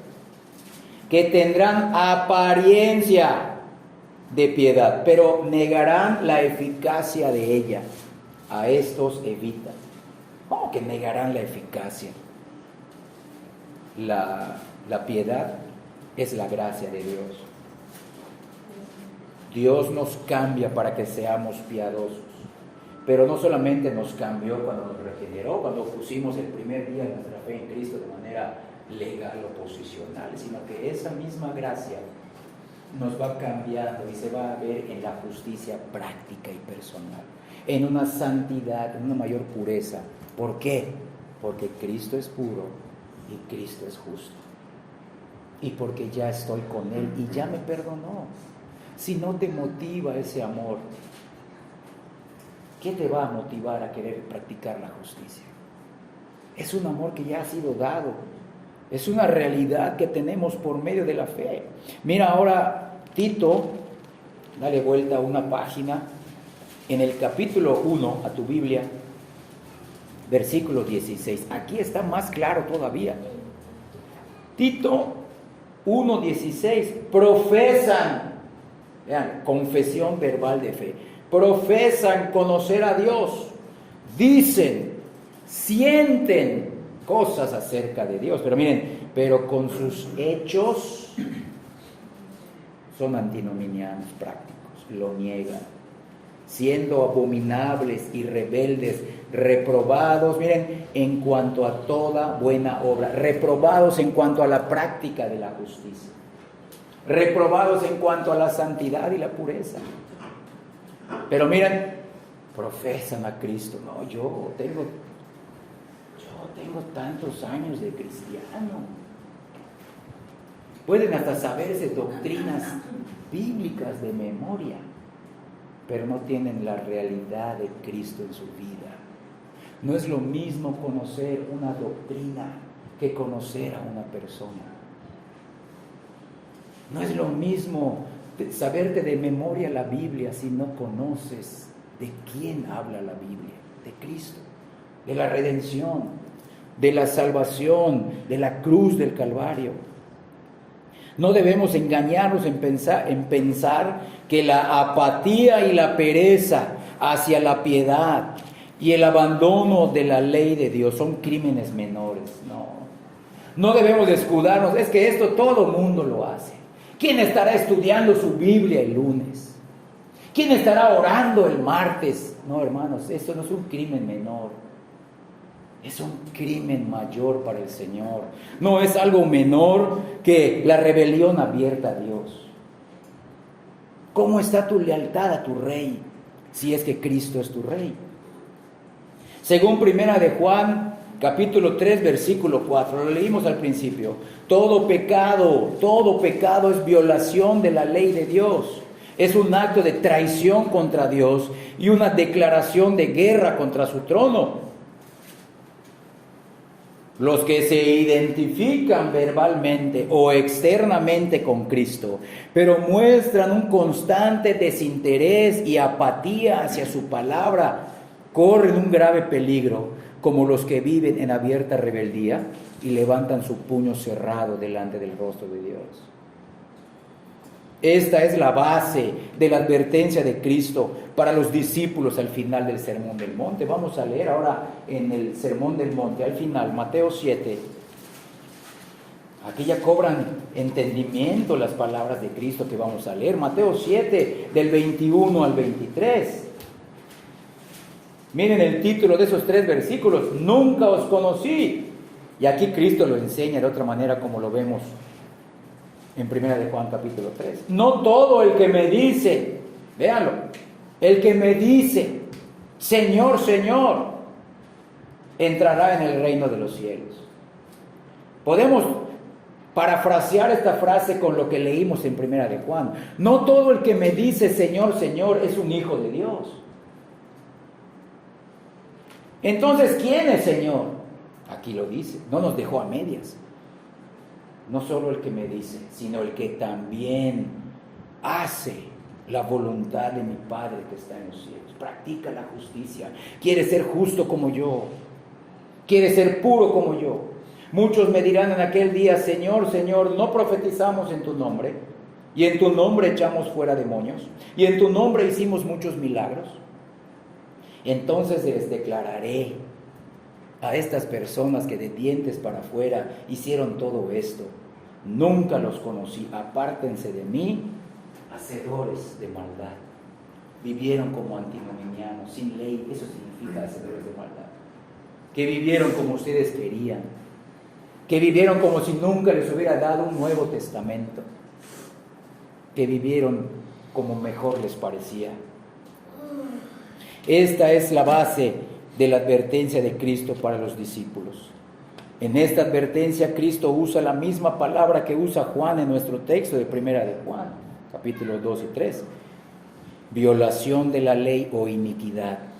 Al igual que el apóstol Juan, Cristo les está diciendo: que los que se dirigen a Él como Señor, pero siguen su propia ley o norma, serán condenados en el día del juicio. Vean qué terrible es esto, hermano. ¿Cuántas personas domingo tras domingo cantan, oran, ofrendan, escuchan? Sí, pero ¿qué pasa cuando salen de la reunión? Nosotros no dejamos de ser la iglesia. Nosotros somos la iglesia, somos el templo del Espíritu Santo. El Padre mora en nosotros. Cristo mora en nosotros por la fe. Somos el templo del Señor. Él no habita en templos humanos. Entonces nos estamos acercando a Dios solamente de labios para afuera. Que cada uno de nosotros nos examinemos. De nuevo, ni Cristo ni el apóstol Juan están enseñando la justificación por la ley o por la perseverancia o por las obras. Somos salvos por gracia mediante la fe y no de nosotros mismos para que nadie se vanagloríe. Sin embargo, la verdadera gracia nunca conduce al antinomianismo, nunca conduce a la violación de la ley de Cristo, sino a la santidad, a la semejanza de Cristo y a la verdadera piedad, escucha bien, en oración y en obediencia. El apóstol Pablo confirma esta verdad en su carta. Regresemos a Tito, capítulo 2. Hace rato leímos Tito 1, 16. Ahora en Tito, capítulo 2, miren lo que hace la gracia en los versículos 11 y 12 de Tito 2. Tito 2, 11 y 12, empiezo a leer. Porque la gracia de Dios, vean, la gracia de Dios se ha manifestado para salvación a todos los hombres. ¿Cómo se manifestó? En la persona, muerte y resurrección de Cristo, y se manifestó al regenerar a cada escogido. Entonces, ¿ahí queda? No. Versículo 12. Enseñándonos dicha gracia. Número 1. Que renunciando a la impiedad y a los deseos mundanos, vean, metas, sueños, anhelos personales mundanos, vivamos, número 2, no solamente es apartarme de lo malo, sino ir a lo bueno, practicar la justicia, sino que vivamos en este siglo sobria, justa, nuestro tema, y piadosamente. Entonces, véanlo. La gracia de Dios no solamente te regenera, sino que te capacita. Te capacita. Pero ¿en qué medida te va a capacitar esa gracia si no buscas al Señor de la gracia todos los días? Si tú buscas que esa gracia te capacite solo los domingos, examina tu vida. Examina tu vida. ¿No tienes el anhelo de buscar a Cristo entre semana, los días de la semana? ¿No tienes el deseo de orar a Él, escuchar una prédica, leer un buen libro, meditar en su obra, leer su palabra, orar, tener intimidad, comunión con Él? Véanlo, hermanos, la gracia no es algo que nosotros manejamos. Véanlo bien. La gracia de Dios es el poder de Dios por medio del Espíritu Santo.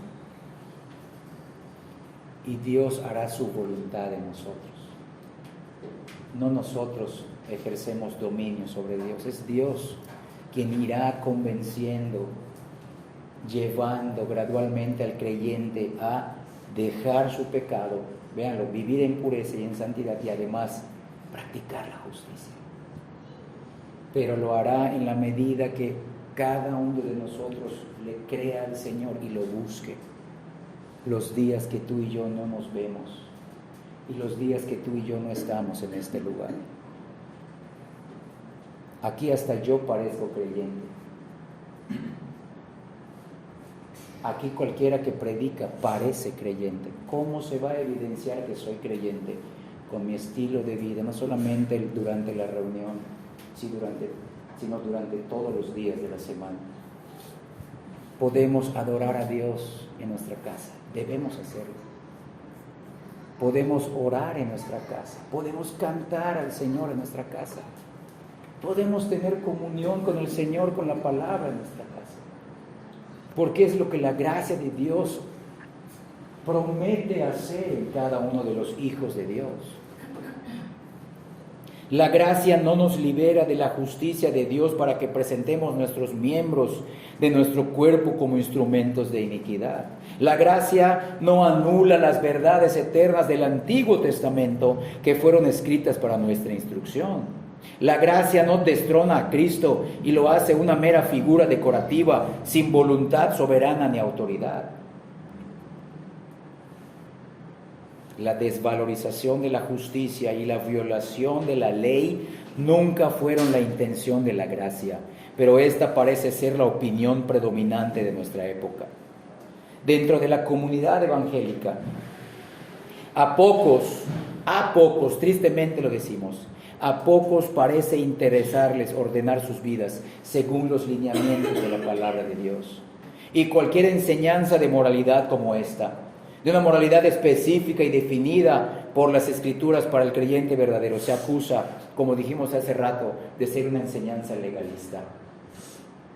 A demasiados evangélicos no parece inquietarles la enseñanza de la Escritura, porque estos se sienten exentos de su reprensión, se sienten ajenos a su corrección y no están siendo conformados por su instrucción.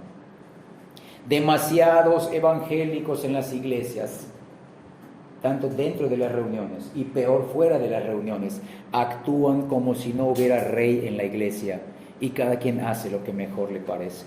Por eso la iglesia está inundada con individuos que confiesan verbalmente a Cristo como Salvador, que se aferran a la esperanza de la vida eterna, pero están marcados, están evidenciados por una pereza y apatía diaria a la voluntad revelada de Dios, la cual lleva a una vida de indiferencia, iniquidad y de quebrantar los mandamientos de Cristo. Esto es trágico, hermanos, porque conduce a una falsa seguridad de salvación que terminará en el juicio eterno de condenación. Ahora vamos a ver la segunda parte de nuestro segundo punto. Ahora vamos a ver cuáles son esos rasgos del creyente.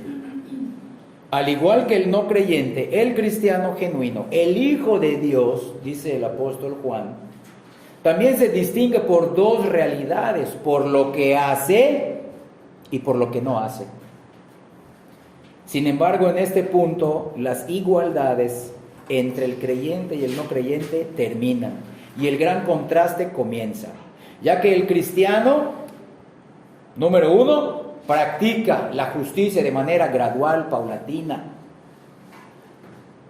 Dicha justicia es rechazada por el no creyente y además el cristiano rechaza el pecado que el no creyente continúa practicando habitualmente entre semana. Para Juan, el apóstol, la razón para este innegable contraste en la conducta es clara.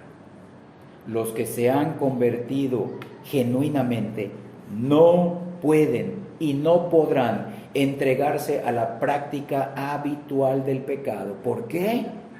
Porque lo vemos en el versículos 9 y 10, porque han nacido de Dios y la simiente de Dios permanece en ellos. Regresamos a 1 de Juan capítulo 3, versículo 9.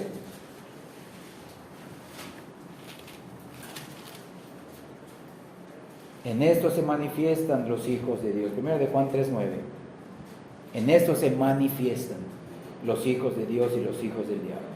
Todo aquel que no hace justicia, vamos a la última frase, no es de Dios. No es de Dios. La palabra simiente, nuestra última palabra del tema, aquí está, viene del griego, se traduce de la palabra griega sperma. Puede referirse literalmente a la semilla de las plantas, de la cual otra planta germina. o el esperma humano que resulta de la concepción de la vida. Aquí parece, en nuestro texto, aquí parece que es mejor entender la palabra metafóricamente, como la vida divina del Espíritu Santo. Escucha bien, se refiere a la vida divina del Espíritu Santo, operando dentro del alma del creyente, por la que el creyente, 1, es regenerado y 2, sigue siendo santificado progresivamente. Dios no nos regeneró y nos dejó, ahora sí, encárgate de lo que viene por ti mismo. No, nos regenera, y escuchen qué bendición nos hace a la imagen de Cristo. Nos santifica gradual, progresivamente, paulatinamente, y nos involucra. Esto se oye muy bonito, hermanos. Dios me santifica. Sí, pero lees todo el Nuevo Testamento y aún el Antiguo, tienes que esforzarte. Hay un precio que pagar, hay un costo del discipulado. Hay vida de oración.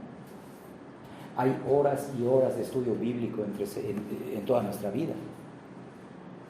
Entre semana, entre los meses, entre los años. Horas y horas de oración, horas y horas de estudio, horas y horas de congregarnos, de adorar, de buscar, de obedecer, de estar en comunión con el Señor. Esa es la manera como nos santifica. Y ahí fallamos la mayoría. Repito, fallamos en nuestra justicia personal, en nuestra justicia práctica. Le ponemos un estándar a otros. Es que yo, el pastor, así de... No, el diácono es el que está obligado a ser así. El misionero, la esposa del pastor, sus hijos, así debe de ser. No, hermanos. Todos los hijos de Dios tenemos esa obra del Espíritu Santo. Tenemos la simiente de Dios. Estamos bajo la soberanía de Dios en nuestra santificación, en nuestra práctica de la justicia, en nuestro anhelo por ser más puros. La referencia del apóstol Juan a la simiente divina y el nuevo nacimiento tienen la clara intención de enfatizar que la conversión es una obra sobrenatural de Dios y que el cristiano es ahora una nueva creación. Es un nuevo hombre con una nueva naturaleza hecha a la semejanza de Dios en justicia y en santidad de la verdad. Como escribe también el apóstol Pedro paralelamente en sus cartas, el cristiano ha llegado a ser partícipe de la naturaleza divina y ha llegado a ser un objeto del poder divino que resulta en vida y en piedad.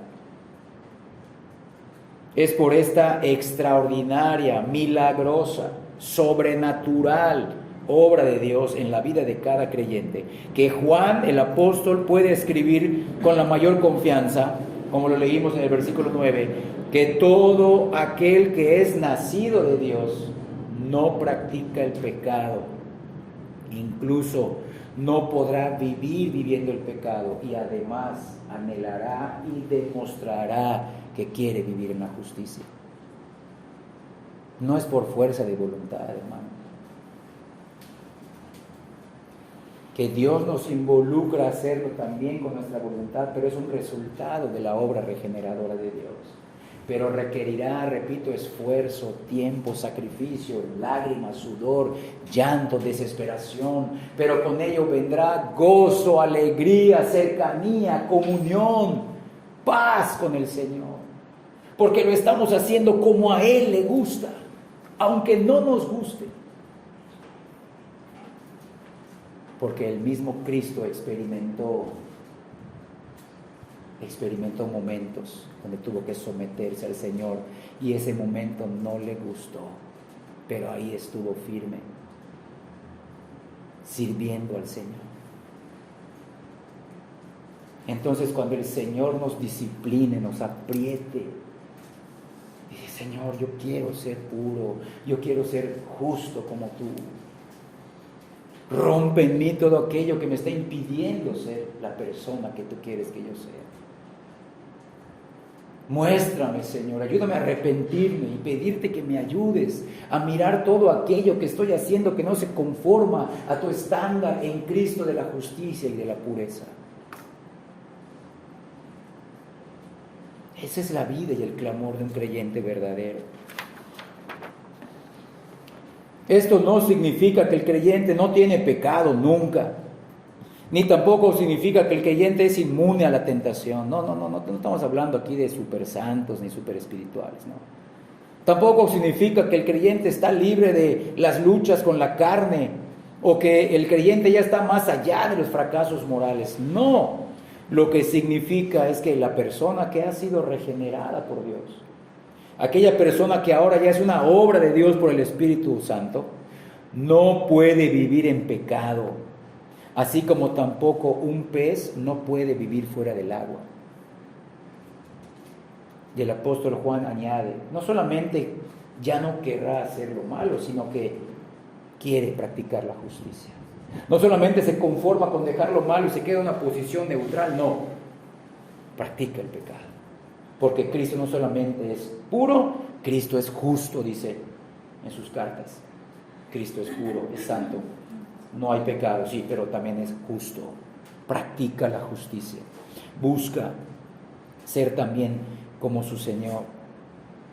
Repito, esto no es debido a la fuerza de voluntad del creyente, sino es por causa primordialmente de la obra de Dios que ya ha hecho en el creyente y sigue llevando a cabo en la vida del creyente. Su mente sigue siendo cambiada, sus emociones, su voluntad siguen siendo transformadas, porque toda su naturaleza fue cambiada de una naturaleza pecaminosa a una naturaleza divina.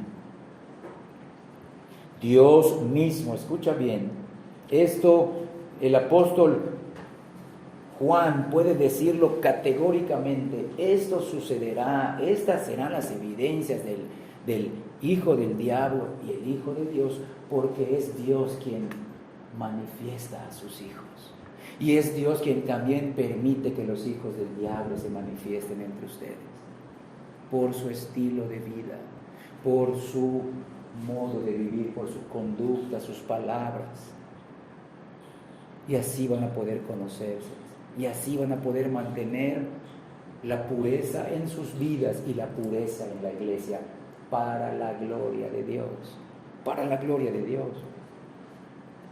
Entonces, el creyente verdadero no podrá practicar el pecado sin experimentar la más grande aflicción en su corazón y en su conciencia. Y además experimentará la repulsión por cometerlo. Dios lo ha hecho una nueva criatura que simplemente ya no podrá tolerar el pecado y la injusticia en la cual antes se deleitaba.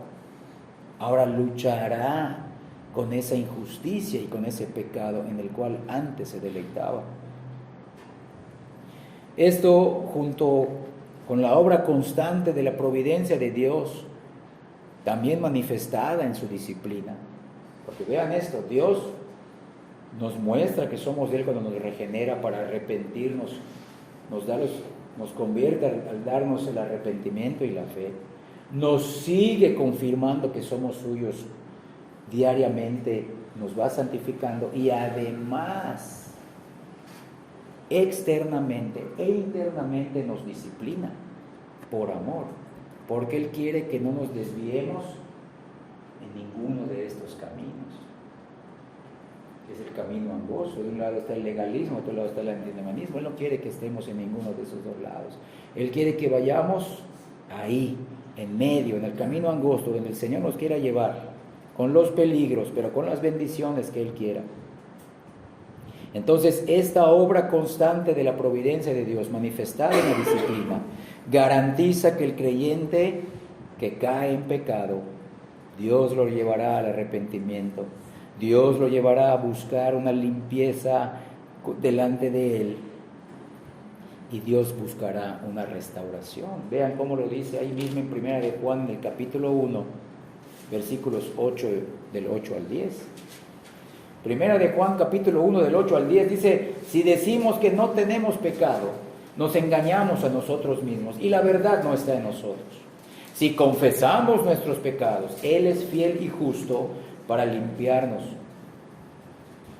Él es fiel y justo para perdonar nuestros pecados y limpiarnos de toda maldad. Si decimos que no hemos pecado, le hacemos a Él mentiroso y su palabra no está en nosotros. Y esto garantiza, hermanos, también la disciplina de Dios, que estamos en sus manos y estamos evidenciando que somos sus hijos.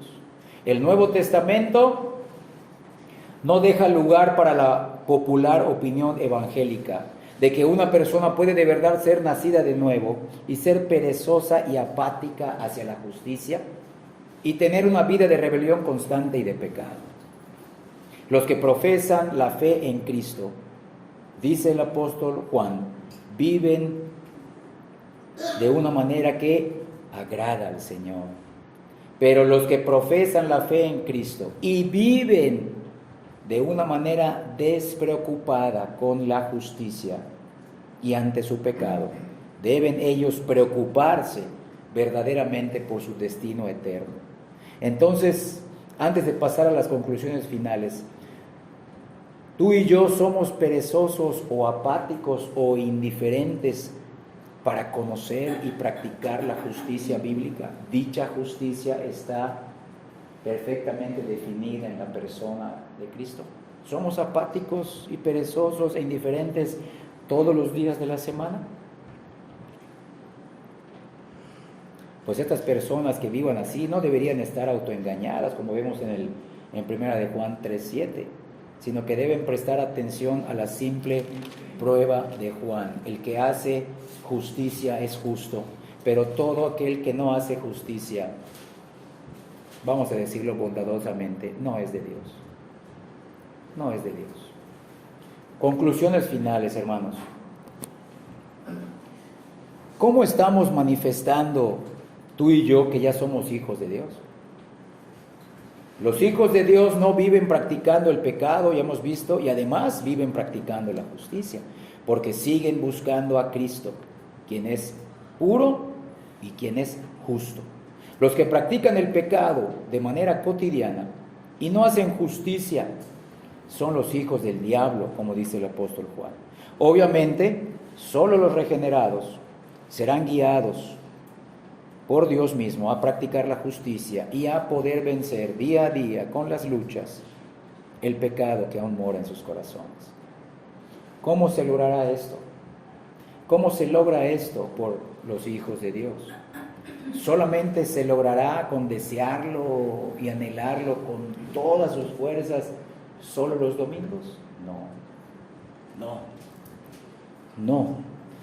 Lo lograrán paulatinamente en dependencia al Señor Jesucristo, en oración privada y conociéndolo mejor gradualmente por medio del estudio de las Escrituras cada día de la semana.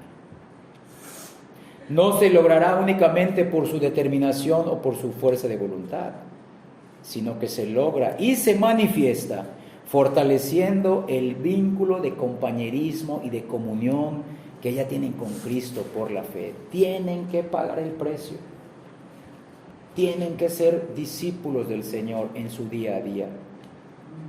Se logrará por la búsqueda constante de su Señor, por medio de la obediencia, la santidad de vida, la oración secreta y el estudio serio y perseverante de la palabra de Dios. Ahora, ¿por qué el nacido de nuevo se esfuerza y querrá esforzarse día a día por practicar la justicia y vencer su pecado? Por muchas razones, ya las hemos empezado a mencionar. Porque Cristo murió en la cruz por él bajo la ira de Dios. Número 1. Número 2, porque por la muerte precisamente de Cristo, el creyente recibió el perdón de todos sus pecados, aún de los pecados que aún no ha cometido. También lo quiere hacer porque el amor infinito de Dios ya ha sido otorgado a él en la regeneración y en la santificación. Además, porque ahora el Dios soberano, creador del universo, es su Padre, ya no es su juez, es su Padre que lo ama. Lo quiere hacer porque Jesucristo, el Hijo de Dios, ahora es su Salvador, es su Señor, es su Rey, con quien quiere estar, no solamente en el futuro, con quien quiere estar todos los días de su vida. porque el Espíritu Santo lo guía diariamente, ya que el Espíritu Santo mora dentro de él. Y porque sabe que no importa la suerte que tenga en este mundo, ya tiene un lugar con Cristo. El cielo para él es lo más maravilloso, pero no por el cielo mismo, sino porque Cristo está ahí. Y tendrá una comunión tan cercana con Cristo que anhela empezar a tenerla acá. Y por muchas razones que podríamos exponer con la palabra, los creyentes verdaderos, los hijos de Dios, procuran obedecer y practicar la justicia. Repito, como dije al principio, no para obtener algo de Dios, no para vanagloriarse en lograr una obediencia impecable, no por querer ser súper santos, sino porque han recibido y han creído en el amor del Padre hacia ellos que son viles pecadores. Un amor que fue manifiesto total, completamente en la persona y en la obra de su amado Hijo Jesucristo. Porque ya han recibido lo mejor, lo más maravilloso que Dios puede darle a las personas, su propio Hijo, muriendo y resucitando por ellos. Entonces, hermanos, ya para finalizar, ¿cómo es nuestro estilo de vida diario? ¿Somos cristianos de domingos nada más? Ya hemos cumplido hoy, ya vamos a calmar nuestra conciencia hoy. ¿Cómo será tu cristianismo mañana? ¿Cómo será tu práctica de la justicia mañana? ¿Cómo será tu vida pura y santa mañana? Y hasta que nos volvamos a ver. Debemos examinarnos a la luz de 1 de Juan capítulo 3 para saber con certeza si he creído verdaderamente o quizás estoy engañado. Engañado o no, se va a manifestar con tu estilo de vida. Hijo de Dios o hijo del diablo, se está manifestando con tu estilo de vida. No es algo oculto, no es algo misterioso, como dijimos. ¿Quieres realmente saber si eres un hijo de Dios o un hijo del diablo? ¿Quieres realmente saberlo? Hoy se puede saber bíblicamente. Escuchemos atentamente al discípulo amado del Señor, Juan, el discípulo amado al que se recostó en el pecho de nuestro Señor. Escuchen qué nos dice: nadie se engañe, el que hace justicia todos los días es justo como Cristo es justo. Eso está en el versículo 7 de 1 de Juan 3. Y ahí mismo en 1 de Juan 3:6 dice: todo aquel que no hace justicia es hijo del diablo. No importa si se dice creyente, no importa si tiene muchos años en el Evangelio, no importa si es pastor, no importa. Si no hace justicia, no es de Dios. Y como leímos en 1 de Juan 2:29, todo el que hace justicia lo hace y lo continuará haciendo de manera imperfecta, pero de manera constante, porque es nacido de Dios. La simiente de Dios se evidenciará en su estilo de vida. Que nuestro trino Dios nos confirme. Uno, con la ayuda de su palabra, como acabamos de ver, pero que también nos confirme con nuestro autoexamen de nuestra vida diaria, de lunes a domingo, de que ya somos nacidos de Él para buenas obras. Que así como muchos hacen evidente, ya sea que estén engañados o no, que son hijos del diablo, que Dios nos confirme con su palabra y con nuestro estilo de vida, que nosotros, para su gloria, somos sus hijos, somos hijos de Dios, y que por medio de nuestra comunión diaria con Él, podamos ser capacitados para practicar la justicia y vivir en santidad, para el honor de su nombre, para el avance de su reino, para el crecimiento, la consolidación y el testimonio puro y santo de su iglesia. Que Dios confirme su palabra en nosotros, quienes por su gracia ya somos hijos amados por medio de Cristo Jesús. Hermanos, esperamos que esta enseñanza nos ayude a darle gloria al Señor día a día. Continuemos con el servicio.